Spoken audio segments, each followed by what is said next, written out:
Welcome everybody. I am very honoured today to have Gary White from New Urban with us. He's an architect as well as an urban designer that's worked practically everywhere. He's also a lecturer and has a very big practice, knows the urban design environment very well. Welcome Gary. Thank you. So we're going to tackle some really tough questions around land reform, but also how we design and create fantastic, great, livable cities. So let's kickstart with that. So what makes for a great, livable city?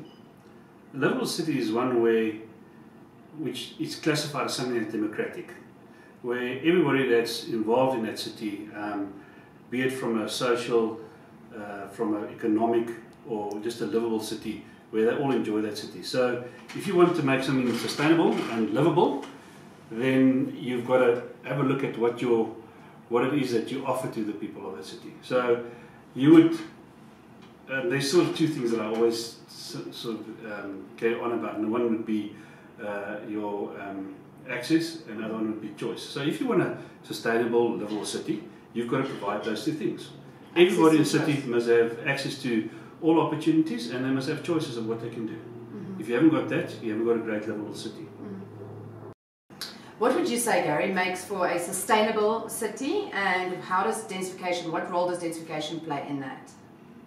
Right, yeah, that's actually not such a difficult one. I think when it comes to sustainability, you cannot have a sustainable city if you haven't got a dense city. So all your cities in the world that really works well in terms of the transport, in terms of service provision, in terms of providing those choices to people, and maximum access are all sustainable cities, and they are all dense. They are 3 to 4 to 5 times denser than the cities that we have in South Africa. They're not as dense maybe as Lagos, but they are very dense. If you would think about London, the density in London is around about 4,500 people per square kilometre. New York, downtown New York, is around 8,000 people per square kilometre. So that's what you're starting to look at. We on average sit between 1,000 and 2,000 people per square kilometre in South African cities. Okay. Which and we're very proud to say that Pretoria is one of the biggest metros in the world. I think it's classified. We'd like to say it's the biggest, but I think it's classified as the 3rd biggest metro in the world. In order to provide services for people in the 3rd biggest metro in the world, with an average density of less than 800 people per square kilometre, is impossible. You just cannot do it. Yeah, that's quite a lot less than the international average. Yeah. Gary, what do you see as the challenges and the opportunities for our cities and for development of our cities? I think the challenges is in order how do we densify it, and how do we deal with land reform, the current issues that's there. And I don't think they are separate issues. They are the same sort of issues. Everybody wants to enter into the economy, and the way to do that is through land reform. And if we then, and that's often spoken about, but it's hardly ever spoken about in relation to the densities that you have to provide. Yes. It's fine if you provide housing for people close to where they need to be, so they don't travel big distances, but then you have to provide it in such numbers that it makes it more democratic for everybody, that a lot more people can have access to those opportunities. Right. So in South Africa, our density policies are not very not widely introduced. I think cities like Cape Town, Johannesburg, and Durban, and Pretoria, to a certain sense, is now starting to look at that. But you need to get a lot more people very close to certain opportunities, and to cut out those 2 or 3 hours a day where people travel in order to get to a sleeping neighbourhood, where there's no opportunities for work or for commercial. And in terms of the policy opportunities in South Africa, what can we do? Is there ways that we can rectify that, make it easier? I think the policy is where things fall short, and it's the policy, and I think is where the government or private and government needs to take hands in terms of that, because there's a lot of land available, which is in government lands, and that's one of the things where developers and the government come together, work on a policy, how to bring that land to the market, how to provide not just residential units, but a complete mixed-use environment.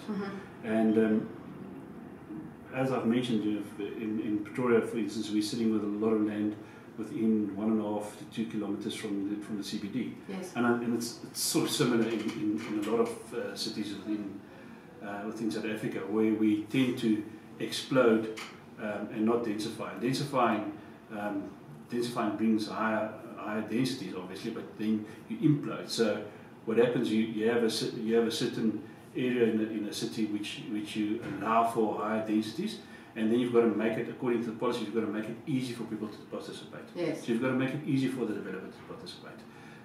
But the government can't do it on its own, and I think developers also can't do it on its own. It's got to be some sort of partnership. A strong partnership between the private and public sector working together. So one of the questions that I have as well, why is densification seen as the enemy so often of sustainability? I think people, when it comes to sustainability, people think that everything that's green is sustainable, and it's not that. If you have buildings and they have to be rebuilt every 15 or 20 years, they're unsustainable. If you've got a building that's 40 years old and it's being reused, that is the most sustainable building that you can have. Yes. And if we tend to think that a building is green, or our cities are green if we green the roofs, but we build a 40-story glass building, which is incredibly difficult to cool down. Just with a green roof. Aircon, but then we put a green roof on it, and we think, well, we've built a sustainable building. That's not that. Sustainable building is something that can be that can be adapted over time. It's a building that connects very well with the street and the area around it. It's pedestrian friendly. So there's certain other aspects to that which is actually what allows for a green city. People would think that, for instance, New York, with the high densities that's in New York and how New York operates and the traffic and things like that, it's not a very sustainable city. But that's a very, very sustainable city, just because of the sheer numbers of people staying there and what you can then provide to the people. And in some cases, you would think that New York is not a green city, but if you go and have a look at the principles that's there, the green principles, and how often things get torn down and rebuilt and things like that, it's actually a very sustainable city, where we're still a developing country. So we often sit with pockets within our cities that get torn down and rebuilt and rebuilt and rebuilt, and that's going to happen. But the quicker we can get those buildings into sort of permanent buildings, into something that's very robust, that we can actually change and do something about, yes, the better it will be for our cities. You were mentioning something earlier about the Miami, how Miami's also got a book and a charter, and how they're facilitating bringing about this change in Miami as fast as it's growing. Do you want to talk us a little bit through that? I think that's got to do with the implementation as well. You know, we tend to have we tend to do these fantastic urban design frameworks in South Africa, and then those things end up on a shelf somewhere, and those frameworks are never really properly understood in terms of implementation. So we know how to design it, but we don't really know how to implement it. Yes. And and that's through our policies. There is some changes happening. For instance, in Johannesburg, they've now got a new spatial development framework, which talks about coding, and coding is definitely the way forward. In America, they refer to FBC, which is form-based coding, which is three-dimensional code, as opposed to our two-dimensional code. Yes. And what they've done, I think there's over 500 cities now in America that's been coded, where Miami's probably the biggest, and they've got a form-based code for Miami called, I think, Miami 2050, and this is done in order to facilitate development and for developers to understand. So that the developers can go to the document, they can read it. The people who need to implement it can understand it. The general guy on the street can understand it. So that makes it a lot easier. Where our policy documents is very, very technical, and you need an engineering degree in order to understand it. And then often our solutions to our cities, because of that, is engineering solutions, which doesn't really reflect in beautiful cities or in very livable cities that we spoke about earlier on, as well as maybe pedestrian-orientated cities. So we need stronger charters, we need stronger principles that we can lay down, and then we need very good implementation policies in order to implement those principles that we speak about. Just for instance, your accessibility. We tend to squabble about a lot of smaller technical detail, where the answer would be, if we go for option A, is it going to make the area more accessible, or is option B going to make it more accessible? And that would be it. So Miami, now being the largest in America, has implemented such a policy, such a policy document for implementation, and that the economic growth that it has stimulated in a lot of other cities in America as well is actually phenomenal, because now everybody participates. Yes. And the debate, and how in smaller pockets how more of the cities are being regenerated. The biggest project, well, one of the biggest projects in America is probably it's got to do with Los Angeles, which is a city that's built around the highways, and it runs parallel to the coast, about 160 kilometers long. Yes. And they've now started to break it up so that you have a transect running from the sea up against the mountain area. Yes. And that becomes a little area. And that becomes, instead of having this long distance, which is just motor vehicle oriented. Yes.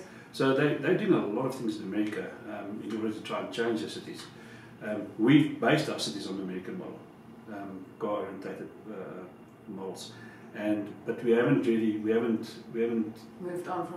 on. We haven't turned tide in terms of that, and putting in new policies and putting in new codes and looking at things differently. Could I ask you around some of the buildings that you decided, some of the projects you're involved with? You now have second function buildings. Could you expand and elaborate a little bit on that? Yes, I think in terms of what we just spoke about earlier on, in terms of sustainability, if we start speaking about sustainability, we actually it'll come down to creating a lot more mixed-use environments. Now, a mixed-use environment would be an area where you could go, where you could work, you could shop, you could have your education, all your cultural aspects, and you can stay. Mm-hmm. So you don't have to go very far in order to get to all your amenities. In South Africa, because of our past and the planning policies that came before, we tended to do single use or single zoned areas. So we'll have areas where you sleep in, you'll have areas where you go and work in, you'll have areas where you go and constant. And that's actually the wrong way of doing things. We need all of those mixed things. All of those things need to be in one building. You know, as in the olden days where the baker had a baker at the bottom and he stayed on top. Yes. That's still your best principle. And the way that the way that things have gone in South Africa in terms of our development is that, and that's not just because of developers, but it's also because of the financial models. There's all of those things that allowed single-use developments to be at the front. You've got commercial developers, you've got residential developers, but you've got very few developers that do commercial and residential and industrial all together. Yes. So and even the bank has got certain departments which only deals with those things, and the city council's got a department that only deal with those things. Yes, yes. So it's easy. So you become a commercial architect, and you do commercial buildings, and you go and submit it at the commercial department at the city council, and you've got a commercial engineer that helps you with it, and that's it. You take it to the market. Where what actually needs to happen is that you have all of those things in one. You need to have those mixed sort of buildings.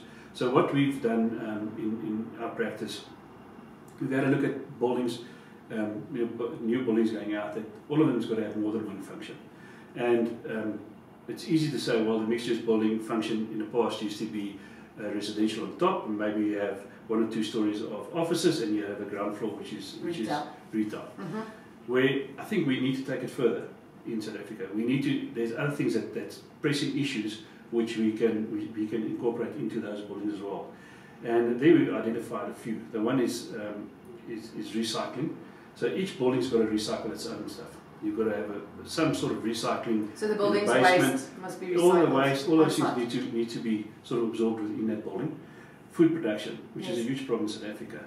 You can have hydroponics in basements. You can have it on certain floors, as they do in Japan, certain areas around the world. You can have it on top. You can have the top gardens. You can green the top gardens. So that's another one. Greening it and then just allowing for that escape space which you've taken out from the bottom to be represented again on top. And the other one is then social space. Yes. So either have a creche on top or have some sort of clinic or something like that that's incorporated within your building. So not just the commercial, the straightforward commercial and the offices, but bring in other more social functions.